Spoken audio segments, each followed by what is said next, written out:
Meantime, back here in New York City, authorities are stepping up security ahead of Sunday's marathon. Some 50,000 runners plan on attending the event, an annual event that brings millions of spectators as well, which comes just days after 8 people were killed in the city's deadliest terror attack since 9/11. And now the suspect's sister is speaking out, reportedly saying her brother wanted to come home to Uzbekistan, but never actually spoke badly of the U.S. Bryan Llenas is live in Lower Manhattan with more. He's been covering the story all week long. And Bryan, the investigation goes on as New Yorkers continue to pay their respects for the victims.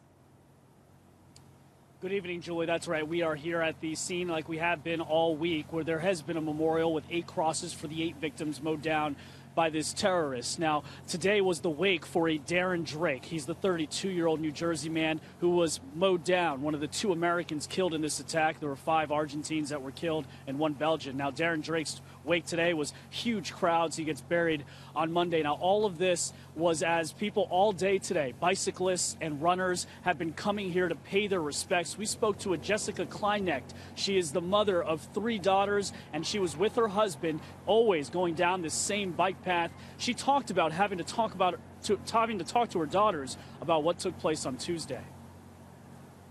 It's something I wish I never had to explain to them, and unfortunately, we do. I talked to her about the victims and how they were great people, how we need to honor them by having, appreciating every day that we have here.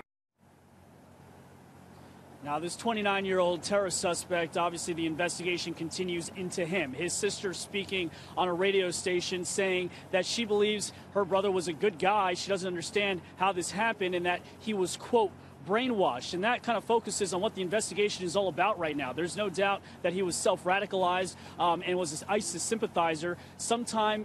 That happened sometime here while he was in the United States since 2010. Authorities also believe he acted alone, but now they're really starting to question friends and other accomplices, perhaps to see if there are any other accomplices or what people may have known about his self-radicalization, Julie. Yeah, Bryan. And how does the NYPD plan on protecting the New York City Marathon tomorrow? Well, they say it's going to be the tightest security that this marathon has ever seen. We're talking about more observation teams, more sniper teams, double, in fact. They're also going to have blocker vehicles set up all throughout the marathon. We're talking about 26.2 miles through all 5 boroughs, and they say that there's going to be a ton of personnel. Governor Andrew Cuomo of New York spoke today. There will be 2 or 3 times as many people deployed. You'll have thousands of officers on duty this weekend. But I want to stress this is just a precautionary measure. We have no information that points to any issues. 1,000 marathon runners, 2.5 million spectators. Many of these runners will be running with a heavy heart, no doubt, with this on their minds. Julie? Bryan Llenas, thank you. And of course, you'll be covering that for us tomorrow.